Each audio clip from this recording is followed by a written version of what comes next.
Local जो MLA बने या मिनिस्टर बने अपने मुफाद की आवाज़ से हमारे उलमा को इस्तेमाल कर करके उनको इस नौबत पे लेकर आने वाले, ये गंदी राजनीति करने वाले। ये देखा जनाब आलम पाशा साहब का, उनके बारे में उन्होंने एक बात सामने रखी तो उनके लिए कोई और आ गए कि भाई ये कोई आलिम है क्या या कोई फाजिल है क्या। ये सब बातों में कुछ अच्छी बात नहीं है। हाँ, हर किसी के अंदर दिमाग, इंसान है, मुसलमान है तो उनके दिमागों में कुछ ना कुछ तो बात आती है। उसी अंदाज से आलम पाशा साहब ने भी अपनी बात रखी। हर जगह जो है उलमा के अंदर किसका दबदबा है? कमेटियों का दबदबा है। बड़ा अजीब सा माहौल बन चुका है हमारे शहर में। इससे पहले जनाब हनीफ अख्तर साहब के बारे में इतनी बड़ी बात फैली और उनको जो है आज किनारा कर दिए। उसके बाद हमारे शुएबुल्लाह खान साहब के ऊपर बात उठी कि आईएमए के बारे में उनके ऊपर इतनी बड़ी तहमत चली। उसके बाद पीएम मुजम्मिल साहब उन्होंने एक बात कही तो उनके पीछे अफवाह उठा। आज हमारे मकसूद इमरान साहब के पीछे उठी। डायनामिक लीडर है वो। डायनामिक वो होता है सबको साथ में लेकर अपनी कौम की हिफाजत कर रहे। वो डायनामिक अगर देखना है तो यूटी खादर में देखो। तथा जैसे बम्बई से आया था मैं, वैसे उसके हक पर सर पे हाथ रख करके उसे दुआ कही है। जब जाके कुछ सीटों से जीता तो इन्हें सीएम बना। और उसने क्या किया मुसलमानों के लिए? कुछ भी तो किया नहीं। और असेंबली इलेक्शन के अंदर जो हमने मेहनत करी है, हाँ, इसका सिला कौन ले रहे हैं? कोई महाज वाला बोलता है, कोई फलाम बोल रहा है, ठीक है, उनको ज़रूरत है, वो हमें उससे मतलब नहीं। चामराजपेट के तरफ से वहाँ के आदमी से आवाज़ होती है 1 लाख वोटों से हम जिताएंगे। शिवाजी नगर से उठती 70,000 से जिताएंगे। और सर्वोदय नगर से उठती है, फिर हारिस की तरफ से उठती है, ठीक है।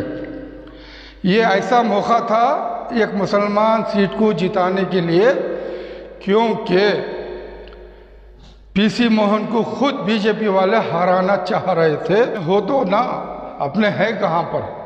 अपने होते तो अपनों की फिक्र करते, ये तो उनके हैं। पहले बताया था जो जो इन्होंने वादे किया, जो बीजेपी वालों ने हमारे ऊपर ठोसा सब निकाल देंगे, उल्टा और 2% हम चढ़ा के भी देंगे, मतलब रिजर्वेशन में। हाँ, समझिए ना, ये बातों पे सब मुसलमान एक होकर के दिए हमारे उलमा को। और मैं आखिर में हमारे उलमा से ये गुजारिश करता हूँ कि देखो भाई, आपकी जिम्मेदारी है अल्लाह के हबीब की उम्मत पर, समझ में ना, आप उनके रहबर हैं और उम्मत पूछने का पूरा हक है तुमसे। जो भी आलिम उलमा है उनसे पूछने का पूरा हक है। उसका ये मतलब नहीं उन्होंने दाढ़ी रखा क्या, उन्हें मदरसे में पढ़ा क्या, उन्हें धोया क्या, ये बातें छोड़ो। मस्जिद के इमाम व खतीब हजरत मौलाना मकसूद इमरान साहब पर जो है बहुत सारे वीडियोस बन रहे हैं। कुछ लोग जो है उनके खिलाफ वीडियोस बना रहे हैं, कुछ उनके हक में वीडियो बना रहे हैं। तो वो भी एक सदा इत्तेहाद के जो है कारगुजार सदर हैं। तो आप लोग सदा इत्तेहाद की जानिब से अभी तक क्यों बातचीत नहीं किए, क्यों रिएक्शन नहीं हुआ? क्या वो अभी भी सदा इत्तेहाद में बाकी है या सदा इत्तेहाद से नहीं है? बाबा जी नहीं, बस हम देख रहे थे कौन क्या कह रहा है, कौन क्या बोल रहा है, किसकी क्या बोल हैं। वो अभी भी सदा इत्तेहाद के कारगुजार सदर हैं। हम लोगों ने 3 दिन पहले भी गुफ्तगू की है उनके बारे में कि ये जो हुआ ये कैसे हुआ, क्या हुआ, क्यों हुआ। अब एक बात जो सामने आकर के खड़ी देखने में तो ख़राब बुरी मालूम पड़ती है, लेकिन उसके पीछे का मकसद किसी को समझ में नहीं आ रहा। अफसोस तो इस बात की है, सिटी जामा मस्जिद जो है ये बेंगलोर की नहीं पूरी रियासत की शान। अब वहाँ का इमाम जो भी एक आवाज़ निकालता है उसके बहुत मायने रहते हैं, क्योंकि इससे क़बल हमारे जो जामा मस्जिद के जो इमाम थे जनाब मरहूम मौलाना रियाजुल रहमान साहब, उनकी जितनी भी हयात ज़िंदगी रही उसमें उस मस्जिद के वक़ार को उन्होंने बचा करके लेकर के गए। अभी क्या है कि ये जो उसी वक्त से जो हमारे सदा इत्तेहाद के पहले सदर रहे जनाब रियाजुल रहमान साहब मरहूम, उस वक्त से भी जो है जनाब मकसूद इमरान साहब भी जुड़े हैं। उसके बाद जो है उनको नायब सदर और कारगुज़र सदर की जो जिम्मेदारी उन्हें दी गई है। अब सदाए इत्तेहाद में यह रहा कि अभी देखो सब कौम को भी साथ में लेकर के चलने की हमारी एक सोच है इंसानियत के नाते। और मुसलमानों में जो है हर एक मसलक यानी कि हर एक अक़ीदे वाले को जो है कलमे के बाद निस्बत मुसलमान हो करके एक साथ में चलने की, एक प्लेटफार्म पर रहने की हमने शुरू से कोशिश की है। अब हुआ ये है कि हमारे मकसूद इमरान साहब को इस कदर जो है, अभी मैं देखा जनाब आलम पाशा साहब का, उनके बारे में उन्होंने एक बात सामने रखी तो उनके लिए कोई और आ गए कि भाई ये कोई आलिम है क्या या कोई फाजिल है क्या। ये सब बातों में कुछ अच्छी बात नहीं है। हाँ, हर किसी के अंदर दिमाग, इंसान है, मुसलमान है तो उनके दिमागों में कुछ ना कुछ तो बात आती है। उसी अंदाज से आलम पाशा साहब ने भी अपनी बात रखी, वो ठीक है। और जो असदुद्दीन अवैसी साहब जो हैदराबाद में हैं, बेचारे उन्हों को भी जो है ये बहुत बुरा लगा तो उन्होंने भी जो वो अपने जामिया निज़ामिया से पूछा तो वहाँ के उलमा ने उनको बोल दिया, तो उस हिसाब से उन्होंने बात रख दी। अब उसे लेकर जिस तरह से कोई महाज हो या कोई जमात इस्लामी हो, चाहे कुछ भी हो, जिस तरह से ये बातें उठा के डाल रहे हैं, यही हम देख रहे थे किसके बात में कितना वज़न है। इसलिए हम सिर्फ सोच रहे थे कि हम इसके बारे में क्या बोलें, क्योंकि वह हमारे यूँ तो पूरी रियासत के लिए जामा मस्जिद है, पूरी रियासत के लिए सिटी जामा मस्जिद, और वहाँ का इमाम और हर एक को साथ में लेके चलने की ज़िम्मेदारी। और दूसरी बात क्या है, हमारे तंजीम सदाए इत्तेहाद के कारगुज़र सदर होने के बाद निस्बत आज हमें यह कहना पड़ रहा है। जब से मरहूम रियाजुल रहमान साहब का इंतकाल हुआ उसके बाद इन्होंने आए, ये जो बातें हैं ये कमेटी वालों को सोचना चाहिए। कमेटी वालों के लिए क्या है, सियासतदानों की ज़रूरत है। बग़ैर कमेटी वालों के इमाम हमारे जो है मकसूद इमरान साहब नहीं जा सकते, उनकी इजाज़त लेकर ही जाते हैं। तो ये काम किसका है, कहाँ रोकना, कहाँ सोचना, कहाँ समझना, ये तो कमेटी का काम है। हर जगह जो है उलमा के अंदर किसका दबदबा है, कमेटियों का दबदबा है। बड़ा अजीब सा माहौल बन चुका है हमारे शहर में। इससे पहले जनाब हनीफ अफसर साहब के बारे में इतनी बड़ी बात फैली और उनको जो है आज किनारा कर दिए। उसके बाद हमारे शुएबुल्लाह खान साहब के ऊपर बात उठी कि IMA के बारे में उनके ऊपर इतनी बड़ी तहमत चली। उसके बाद PM मुज़म्मिल साहब उन्होंने एक बात कही तो उनके पीछे अफवाह उठा। आज हमारे मकसूद इमरान साहब के पीछे उठी। अगर ये हो क्या रहा है, ये किसके तरफ से हो रहा है। हाँ, इतना मैं कहूँगा कि ये हमारे उलमा को, मैं बार बार इससे पहले कई वीडियो में कह चुका हूँ कि हमारे उलमा या तो मासूम हैं या तो जज्बाती हैं। इन जो मक्कर सियासतदानों की बातों में आकर के ये जो आगे चले जाते हैं उसका ये नतीजा है। मैं ये कहना चाहता हूँ, जिस तरह से जो लोकल जो MLA बने या मिनिस्टर बने अपने मुफाद की आवाज़ से हमारे उलमा को इस्तेमाल करके उनको इस नौबत पे लेकर आने वाले, ये गंदी राजनीति करने वाले। और इनको इस्तेमाल कौन कर रहे हैं, राजनीति वाले इस्तेमाल कर रहे हैं कमेटी वालों को। कमेटी वाले किसे इस्तेमाल कर रहे हैं, उलमा को। बदनामी किसकी हो रही है, उलमा की। तो यहाँ पर बात क्या है, जो भी कोई बोलना चाहता है एक मोहब्बत से या हमदर्दी से बोलता है कि ये क्यों हो गया, ये नहीं होना था, ये गलत हो गया। अब बात शरीयत के ऊपर, तरीक़त के ऊपर, अरे भाई शरीयत को समझो ना। ठीक है, चीफ मिनिस्टर को आना था तो नमाज के बाद आता, क्या ख़राब था। नमाज से पहले बुला के बिठाने की जिम्मेदारी किसकी है, कौन इसका ज़िम्मा लेगा, कौन इसकी इजाज़त दी। अब बेचारा इमाम हमारे मकसूद इमरान साहब क्या करेंगे, सारा मजमा खामोश बैठा हुआ है। अब एक आदमी उठ कर के कहेंगे कि नहीं चले जाओ। हाँ, जो लाने वाले को समझ चाहिए थे कि किसको ले जा रहे, कहाँ ले कर के जा रहे हैं, हम किस मुकाम पर लेके जा रहे हैं। और लेकर जाने के बाद भी उसे किनारा बिठा लेते, जो उनकी ताजपोशी करना है, आओ भगत करना है। यही सिद्धरामैया को बाई इलेक्शन में हम लोग गए थे, 100 कुछ सीटों से जीतने के टाइम पर कोई नहीं था। जैसे वो JDS से अलग होकर के गए, उनको हराने के लिए कुमारस्वामी और येडियुरप्पा दोनों ने मिलकर ऊपर अगुल से मैंने बाजू बढ़ाता। जैसे बम्बई से आया था मैं, वैसे उसके हक पर सर पे हाथ रख करके उसे दुआ कही है। जब जाके कुछ सीटों से जीता तो इन्हें सीएम बना, और उसने क्या किया मुसलमानों के लिए? कुछ भी तो किया नहीं। और असेंबली इलेक्शन के अंदर जो हमने मेहनत करी है, हाँ, इसका सिला कौन ले रहे हैं? कोई महाज वाला बोलता है, कोई फलां बोल रहा है, ठीक है, उनको ज़रूरत है, वो हमें उससे मतलब नहीं। लेकिन हमने ये देखना चाहा पार्लियामेंट इलेक्शन के अंदर इन्होंने क्या कहा। चामराजपेट की तरफ से वहाँ के आदमी से आवाज़ होती है 1 लाख वोटों से हम जिताएंगे, शिवाजी नगर से उठती 70,000 से जिताएंगे, और सर्वोदय नगर से उठती है, फिर हारिस की तरफ से उठती है। ठीक है, ये ऐसा मौका था एक मुसलमान सीट को जिताने के लिए, क्योंकि पीसी मोहन को खुद बीजेपी वाले हराना चाह रहे थे। वो ऐसे मौके के अंदर आसानी हम मंसूर को लेकर के आ सकते थे, ये लोग चाहते तो।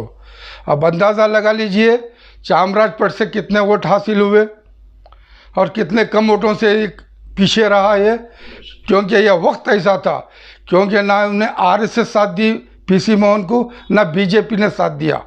ये तो उसके चाहने वालों की वजह से वो आ गया। और हमारे मुस्लिम लीडर, चामराजपेट के वोट काउंटिंग कर लो कितने हैं। और छोड़ो, मैंने तो इससे पहले कहा कि गांधीनगर, वहाँ से कभी हमें उम्मीद नहीं है, बाकी कोई हल्के से हमें उम्मीद नहीं, सिर्फ इन 4 हल्कों से बात होती थी। लेकिन 4 हल्कों में हुआ क्या देख ले। ये बहुत अच्छा मौका था, एक सीट हमारी जा सकती थी, जबकि कांग्रेस वालों को चाहिए था 4 सीट देते। खुद उन्होंने अपनी मेहनत करते, जिस तरह मुसलमानों के वोट वो चाहते हैं तमाम रियासत में, उसी तरह औरों के वोट भी लेकर के मुसलमानों को दिलाकर जिता सकते थे। लेकिन ये मक्कारी उनके खून में है, रहेगी। एक सीट ही पर जीत नहीं हुई बाबा जी, 4 सीटों की बात कर रहे हैं आप। अरे बताए ना हमारे में क्या कमजोरी है, ये तो अंदाजा लगाओ ना। ये मौका ऐसा मौका था ये बार सेंट्रल में, खुद पीसी मोहन को ख़त्म करना चाह रहे थे वो, उसका फ़ायदा लेना था, नहीं ले सके, ये बात हो रही है। जब हमारे अपने ही अपने ऊपर ख़त्म करने पर उतर आए तो बाहर घरों से क्या शिकवा गिला करना। हाँ, ये बात तो सही। अपने हो तो ना, अपने है कहाँ पर? अपने होते तो अपनों की फिक्र करते, ये तो उनके हैं, उनकी फिक्र करेंगे। ये भी बात आ रही है कि एडजस्टमेंट पॉलिटिक्स रही इस बार नहीं, हमेशा हो रही है। इस बार नहीं, हमेशा। कहाँ गया 4% का, कहाँ गया हिजाब, अजान, हलाल, सब वही का वही है। जो बीजेपी में जो कुछ किया था वही इन्होंने भी की है। इसीलिए हम पहले भी बोल रहे थे दोनों के बीच में रीजनल पार्टी होना चाहिए। भाई ऐलान करने में क्या है, ये सियासत है। सामने बोलते कुछ और है, पीछे करते कुछ और है। इससे पहले एक जमीयत गई थी उनके पास कुछ बातों करने के लिए, सबको टाइम दिया, यही सिद्धरामैया, और जितने ये वहाँ गए थे उनके लिए टाइम नहीं दिया, मालूम है।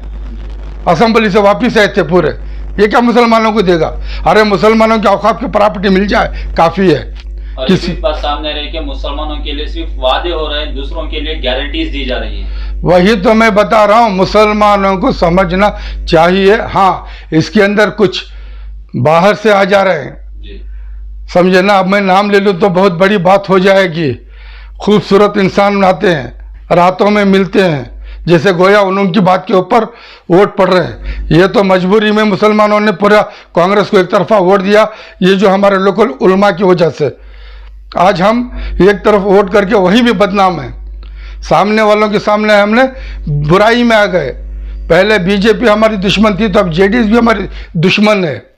बात ये भी आती है कि मुसलमान जो भी कांग्रेस को वोट दिए हैं वो दूसरों की सूरत से नहीं बल्कि खुद अपने आप। बिल्कुल, एक सोच की जो गलत सोच थी जो बीजेपी की, जो वो लोगों ने अपने अपने कानून लेकर के आए, उसके जो अवज में जो है मुसलमानों ने एक होकर के वोट डाला। और उस टाइम पर ये कांग्रेसियों ने वादा किया, जो इन्होंने जो आज बयान किया है वो सब हम वापस करेंगे। और 4% इनके अब्बा के घर की नहीं थी, मुसलमान इतने गए गुजरे हैं। अरे मुसलमान लीडर कहाँ है? ये तो मुसलमानों का खून पीने वाले हैं, मुसलमानों को दिखाकर इनके घर इनका खानदान आबाद करने वाले। कौन बाबा? जित तो मुस्लिम लीडर जो बोल रही है, इसमें एक ही वाहिद लीडर जो सब कुछ साथ में लेकर चलने का, कौम का जज्बा, ईमान की मजबूती, जिसका नाम यूटी खादर, वो यूटी खादर के लिए चाहते या होम देते या डिप्टी सीएम बनाते, काबिल लीडर। आज भी मुसलमानों के लिए डिप्टी सीएम की डिमांड हो रही है। हाँ भाई, कौन है इस काबिल? क्या ये कौन है? कनीज फातिमा, रहीम खान, तुम्हारा सेठ ने कौन है? रिजवान अरशद, जमीर अहमद खान। हाँ, जमीर अहमद खान, बेशक बहुत बड़े एजुकेटेड इंसान है, डायनामिक लीडर हैं वो, डायनामिक लीडर हैं वो। समझ में आ रहा ना? डायनामिक के बारे में हम क्या बोले? डायनामिक वो होता है सबको साथ में लेकर अपनी कौम की हिफाजत कर रहे। वो डायनामिक अगर देखना है तो यूटी खादर में देखो। 2023 के कर्नाटक के इलेक्शन में ये भी बात हुई थी, कांग्रेस अगर सिंगल मेजॉरिटी में आती है तो मुसलमानों के जो 4-5 इश्यूज हैं, 4% के पूरे वादे जो है मसले को हल करेंगे। 1 साल 1.5 साल का अरसा हो गया, आज तक इस पर पहल नहीं हो रही। वही तो मैं इससे पहले बताया था, जो जो इन्होंने वादे किया, जो बीजेपी वालों ने हमारे ऊपर ठोसा, सब निकाल देंगे। उल्टा और 2% हम चढ़ा के भी देंगे, मतलब रिजर्वेशन में। 6%। हाँ, समझिए ना, ये बातों पे सब मुसलमान एक होकर के दिए हमारे उलमा को। और मैं आखिर में हमारे उलमा से ये गुजारिश करता हूँ कि देखो भाई, आपकी जिम्मेदारी है अल्लाह के हबीब की उम्मत पर, समझ में ना, आप उनके रहबर हैं और उम्मत पूछने का पूरा हक है तुमसे। जो भी आलिम उलमा है उनसे पूछने का पूरा हक है। उसका ये मतलब नहीं उन्होंने दाढ़ी रखा क्या, उन्हें मदरसे में पढ़ा क्या, उन्हें धोया क्या, ये बातें छोड़ो, समझे ना।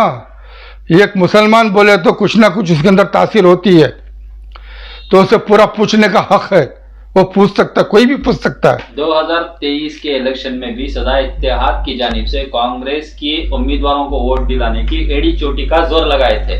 इलेक्शन हो गया, अधिकार में पार्टी आ गई, हक में पार्टी पावर में है। सदाए इत्तेहाद कहीं ना कहीं आज साइड लाइन में है। जो डिमांड जो रहते हैं वो सामने नहीं आ रही है सदाए इत्तेहाद। नहीं, हमें देखो, तुम्हें सब लोगों को मालूम है, सबसे पहले हम तमाम जो रीजनल पार्टी सबको दावत दिए थे अपने जो हमेशा में। उसके बाद जो 3 बड़ी पार्टियों के उनको भी बुलवाए थे। हमारे जो बातें थे सामने रखा, बिल्कुल सही है। लेकिन कामयाब होने के बाद कोई महाज है, वो बोलता कि हमने वो उखाड़ दिया इतने सालों से, कट्टे बन के रख दिए कौम के वास्ते। आज तक कौम के बारे में कोई पूछने की जरूरत नहीं है।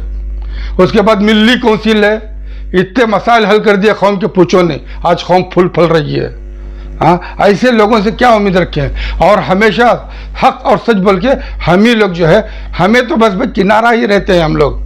हमें तो अल्लाह रसूल को दिखाने का खौफ है, हमें शोहरत झूठी नहीं चाहिए, समझे ना। हमें मतलब भी नहीं झूठी शोहरत से। हमारा जो एजेंडा है अल्लाह के रसूल सल्लल्लाहु अलैहि वसल्लम के नक्शे कदम को देखते हुए हम चलने वाले हैं। शुक्रिया।